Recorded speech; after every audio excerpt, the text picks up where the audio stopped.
Everyone and welcome back to motor planet. Guys, आपकी favourite Ford EcoSport मेरे साथ है आज एंड आपके काफी सारे डाउट्स थे फोर्ड EcoSport को लेके। तो आज हम इसके बारे में थोड़ा प्रोज एंड कॉन्स जानेंगे इसके ओनर से, क्योंकि जो ओनर होता है वो काफी सारे अप्स एंड डाउन्स देखता है एक कार में, तो वो हमें बेटर गाइड कर पाएगा कि इसके प्रोज एंड कॉन्स क्या है।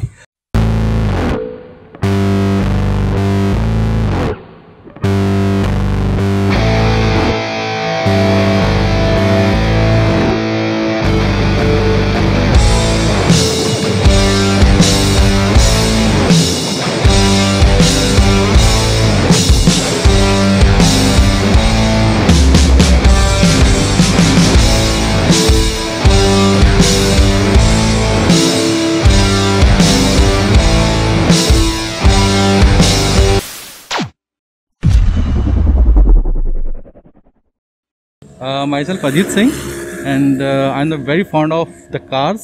Generally like long drivings, and उस चीज़ को देखते लॉन्ग ड्राइविंग्स को देखते हुए एंड तो मैंने सोचा कि एक SUV, क्योंकि अपना एक बजट था तो उस बजट में ये मेरे को एक SUV कार चाहिए थी। तो that is mini SUV, not SUV, it's a mini SUV।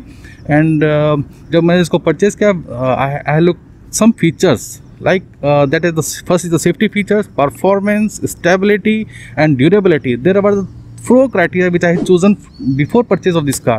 So I made a review or some exercise on doing that, and finally I had go for the Ford EcoSport. Okay sir, जो काफी सारे लोगों के doubts रहते हैं, जैसे जिनका 8 से 10 लाख का बजट होता है, तो वो मतलब क्या क्राइटेरिया देखे? जैसे कि गाड़ी चूज करने से पहले आपने जैसे फोर्ड EcoSport चूज करी, उस टाइम पे आप इसे कितना टाइम हो गया? इसको 3 इयर्स हो गए हैं। 2017 वर्जन है, टाइटेनियम। जैसे आप बात करो कि क्या चीज़ देखे गाड़ी लेने से पहले, जैसे मैं बोल रहा हूँ, जैसे टेक्नोलॉजी एडवांस हो रही है, of course the speed of the car is goes fast, है ना। और जो न्यू ब्लड है that also like the thrills, of course. तो उसके लिए क्या है, जनरली आजकल जो कार की जो स्पीड है जनरली 100-120 होती है, लेकिन speed is some part is different, लेकिन मेन पार्ट आता है सेफ्टी, क्योंकि कई बार उस स्पीड पे आके गाड़ी को कंट्रोल करना इजी नहीं होता है। तो क्या है, उस स्पीड पे इन केस कुछ गाड़ी का कंट्रोल खो जाता है बंदे के हाथ से, तो क्या है, there are lot of features which can control by itself. At least जो ओनर है, जो ड्राइवर है, एटलीस्ट वो सेफ रहने वाला है। तो prime is the life of the person who is driving the car. तो of course main is the safety, performance, stability and of course durability, है ना। मैं कहता हूँ 10 साल बाद भी एक इस गाड़ी का जो है स्टेबिलिटी दैट इज़ फिक्स, तो मतलब उसका परफॉर्मेंस वाइज ऑफकोर्स बेटर ही होगा, क्योंकि जो उनकी जो सर्विसिंग है, of course Ford they are maintaining their vehicles very fine. देखो, इसके जनरली 2 वर्जन आते हैं, एक पेट्रोल एक diesel. Of course this is diesel version. तो डीजल वर्जन का अपना एक बेनिफिट है, इसका माइलेज बहुत अच्छा आता है। Of course, I am still getting around 20 plus, है ना। And on long highways, I can get 22 plus also. अगर जो बहुत अच्छे से आप इसको ऑप्टिमम स्पीड पे और बहुत अच्छे चलाएंगे तो you can achieve up to 25 also. ये about 50 plus हो चुका है। 50 plus जी। एंड आप ये ज़्यादातर सिटी में ही ड्राइव करते हैं या फिर आप और भी जगह जाते हैं, हिल्स पे जाते हैं या आउट ऑफ स्टेशन जाते हैं? दोनों हैं, सिटी में भी है और आउट ऑफ स्टेशन भी है, लॉन्ग ड्राइव से भी है। इवन मैंने हिल्स पे भी ड्राइव किया इसको। And the performance in each area, in traffic, मतलब आप सिटी की बात करें तो वहाँ पे, हिल्स पे और लॉन्ग ड्राइव, और परफॉर्मेंस इन ईच स्पेस आप तीनों फेज में लेते हैं, तो ऑफकोर्स तो माइलेज इज़ फंटास्टिक, जितना होना चाहिए। ऑफकोर्स सिटी में जब आप ट्रैफिक में हैं तो आपको 18 प्लस के आसपास मिल जाता है, लेकिन on highways you can get up to 20-22 and आप बहुत अच्छे ऑप्टिमम स्पीड से जाते हैं, 25 plus you can get. Sir, जो कार एंथुसियास्ट होते हैं वो आपको पता ही है कि इंजन परफॉर्मेंस पे ज़्यादा फोकस करते हैं, तो आपके लिए मतलब इसमें EcoSport की आपको परफॉर्मेंस कैसी लगती है जब आप ड्राइव करते हैं इसे? It's a 1499 cc engine, it's a turbo charge engine. Of course जब इनिशियली इसको स्टार्ट करते हैं, जब आप फर्स्ट गियर डाल के उसको स्टार्ट करते हैं, you can run your car without accelerating. तो इसका बेनिफिट उन लोगों के लिए बहुत ज़्यादा है जो अभी स्टिल ड्राइविंग सीखे हैं। क्योंकि क्या है, जो लोग नए नए सीखते हैं, गियर डालने के बाद उनकी गाड़ी झटके से बंद होती है, गाड़ी के इंजन पे लोड पड़ता है। तो इसमें ऐसा नहीं है। एटलीस्ट अगर जो न्यू कमर्स भी, अगर कोई न्यू बंदा भी है जो इसको चलाने वाला है, तो उसको फर्स्ट फेज में भी ड्राइविंग करने में कोई इश्यू नहीं होने वाला है। तो जनरली फोर्ड रिकमेंड करता है एवरी ईयर और आपका 10,000 किलोमीटर्स क्रॉस हो जाने वाला है, विच एवर इज अर्लियर। तो it depends up to the car user. अगर जो भी पहले हो जाए उसका, तो you have to go for the service. मैं रिकमेंड करूँगा कि आप जो फोर्ड के रिकमेंडेड सर्विसेज हैं, यू शुड परफॉर्म दैट। तो गाड़ी का जो मेंटेनेंस है वो बहुत स्टेबल रहता है। तो सर, जैसे आपने बताया, आप फोर्ड के ऑथराइज डीलर से ही कराते हैं या फिर आप कभी बाहर से भी करा लेते हैं सर्विस? मैं तो अभी तक तो मैंने इसको फोर्ड डीलर से ही कराया है, और जो उनकी सर्विसेज थी दैट वर फंटास्टिक। और उनको भी अनवांटेड चार्ज नहीं करते हैं। जो जैसे आपकी फर्स्ट फेज़ की फर्स्ट सर्विस है, सेकंड सर्विस है, थर्ड सर्विस है, that is displayed in on their website. कितना टेंटेटिव अमाउंट आने वाला है दैट इज़ फिक्स। तो जनरली अगर जो और कोई दूसरा वेरिएंट ईयर नहीं है, तो amount will be the same, that all inclusive of all taxes. कोई इसके ऊपर एक्स्ट्रा चार्ज नहीं है। इन केस कुछ और दूसरा वेरिएंट ईयर है जो यूज़र जो ड्राइविंग करते हुए कुछ और वेरिएंट ईयर हुआ है, of course that will part separate. और फोर्ड का एक सर्विस सेंटर का बहुत अच्छा बात है कि सर्विस सेंटर में जब आपकी गाड़ी लगती है, तो आपको ये पहले ही बता जाए कि आपका इतना अमाउंट आने वाला है। That for that you get a message on your mobile or registered mobile कि ठीक है, आपका इतना अमाउंट है, you should be ready, whether you will are ready for to pay for that or you want to go back. तो it's up to you. तो basically आप इसकी सर्विस से पूरी तरह सेटिस्फाइड है? सहमत हूँ, बिल्कुल सेटिस्फाइड हूँ, कोई इशू नहीं है। एंड बाकी सर, सर्विस पर सर्विस का कितना आ जाता है approximately price? First service it's approximately 3,000 to 4,000 and later on second third service जो भी सर्विस है आपकी, वो अप्रॉक्सीमेटली 6,000 के अप्रॉक्स हो जाता है।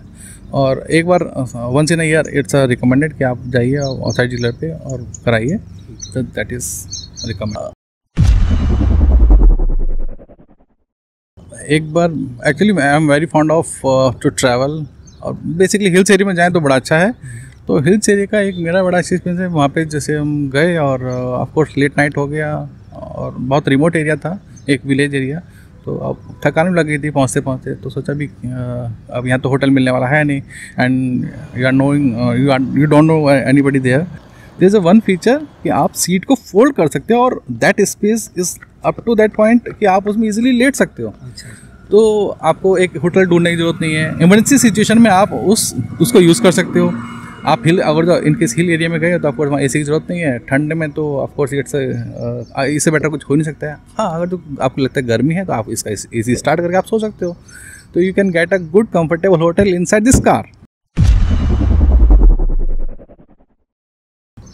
इस वारंटी में मैंने बस एक प्रॉब्लम फेस किया अभी तक, कि एक छोटा सा एक पार्ट है, इसमें स्पिंडल होता है basically for the suspension part, उसमें एक रबर कट गया था। ठीक है ना। And when I go to their service station, they told yes of course it will be replace free of cost. लेकिन वो छोटा सा रबर पार्ट कटा हुआ था, तो they said that this rubber part is a variant year part, तो you have to pay for that. तो लेकिन अब इसमें लग चुका है, तो फाइनली आई हैव टू पे दैट। बट मुझे नहीं लगता कि उसमें फोर्ड को थोड़ा सा कुछ देखना चाहिए इसी को। छोटे छोटे स्पेयर पार्ट्स जो खासकर जो रबर वाले पार्ट हैं इस तरह के, उसके लिए आपको इतना पे करना पड़े, ह्यूज पार्ट पे करना पड़े। उसके लिए मेरा ओरिजिनल पार्ट इसमें से गया, और दूसरा पार्ट लगा, of course that was also original from the Ford side. But of course जो गाड़ी के साथ जो लगा आता है, that is that having the more confidence. Sir, एक और डाउट रहता है जो लोगों के मन में, कि कई बार ऐसा होता है कि अब जैसे आपने उस टाइम पे ली 8 से 10 लाख के बजट में आपने EcoSport को चूज़ किया, तो अगर आप आज की डेट से देखी जाए, आज काफ़ी सारी और गाड़ियाँ ऐड हो गई है, SUVs, जैसे नेक्सॉन आ गई है, महिंद्रा XUV आ गई है, हुंडई की वेन्यू आ गई है। तो आप अगर आज की डेट में कोई परचेज़ करना चाहे, तो इसके अलावा फोर्ड EcoSport के अलावा आप क्या चूज़ करना चाहेंगे? ऑफकोर्स मैं टाटा की तरफ जाता है, बिकॉज इट्स रिलायबल ब्रांड, अपना मेड इन इंडिया ब्रांड है। उसमें जो अभी उसका नया वर्जन आया है टाटा नेक्सॉन, तो ऑफकोर्स मैं उसकी तरफ जाता हूँ। अच्छी ऑफकोर्स इसका माइलेज, इसका सेफ्टी, आपको इसकी स्टेबिलिटी, आप इसको 100-120 पे भी मूव करेंगे तो बहुत स्टेबल होकर चलती है। बहुत इसका ग्रिप पावर बड़ा अच्छा है, बिकॉज इसका जो टायर की जो विड्थ है दैट इज़ फैंटास्टिक, और उसी वजह से ये एक सड़क पे पिकअप एक अच्छा ग्रिप लेके चलती है। तो उसकी वजह से आपको माइलेज अच्छा मिलता है, स्टेबिलिटी अच्छी मिलती है, बहुत ज़्यादा वाइब्रेशन नहीं होते हैं उसकी वजह से। इंजन में मतलब काफ़ी रिफाइंड है इसका। Exactly, there is no vibration inside the, मतलब आप इतने स्पीड में जा रहे हो, इवन छोटे छोटे गड्ढे भी आते हैं कई बार, तो उसको भी ओवरकम कर देती है। और आपके अकॉर्डिंगली मतलब इसके कॉन्स क्या होंगे कि क्या क्या इंप्रूवमेंट इस वाले वेरिएंट में हो सकती थी? और देखिए ये 2017 वर्जन है, और इसको लेके हाँ इसमें थोड़ी सी कुछ इम्प्रूवमेंट जो है उसे मैंने अपने फोर्ड को दिए भी थे, और ऑफकोर्स जो अभी जो नए लेटेस्ट वर्जन आए हैं BS6 के साथ, तो उसमें उन्होंने काफ़ी मॉडिफाई किया है। लेकिन इसमें हाँ ऑफकोर्स कुछ इसके ऑफकोर्स कौन सा पार्ट बोलेंगे ऑफकोर्स हैं, जैसे इसका जो साइड मिरर्स हैं दैट इज़ मैनुअल, हाँ ये मैनुअल है, और आपका इसमें हैंडरेस्ट नहीं है। बेसिकली अगर आप लॉन्ग ड्राइव पे जा रहे हो तो इसमें हैंडरेस्ट नहीं है, तो जो उसे मैंने रिकमेंड किया था, of course now it's available. हाँ, जो इसका जो मेन जो लोग इस वजह से थोड़ा लेते नहीं है, जैसे कई लोग होते हैं जिन्हें शॉफर ड्रिवन कार चाहिए, जो मतलब सोचते हैं कि ड्राइवर आगे चलाए हम पीछे बैठे आराम से, तो उस हिसाब से लेग रूम में थोड़ा आपको लगता है कि ऐसा लेग रूम में प्रॉब्लम होती है? यस, हाँ मुझे लगता है थोड़ा सा लेग रूम कम है, तो वो थोड़ा सा इंक्रीज हो जाए तो बहुत अच्छा है। तो लेग स्पेस के, क्योंकि जब लॉन्ग ड्राइव पे आते हो तो यू शुड सिट कंफर्टेबली, तो लेकिन वहाँ पे थोड़ा गैप फील होता है कि हाँ अगर थोड़ा सा लेग स्पेस कुछ inches, not long way but कुछ इंचेस अगर तो और स्पेस मिल जाए तो आपको लेग रूम अच्छा हो सकता है। सर, अगर हमारे व्यूअर्स को न्यू वाली BS6 जो EcoSport लेनी हो तो आप क्या रिकमेंड करेंगे या फिर नहीं? No doubt it's a recommendable car. Of course you can purchase without any questions.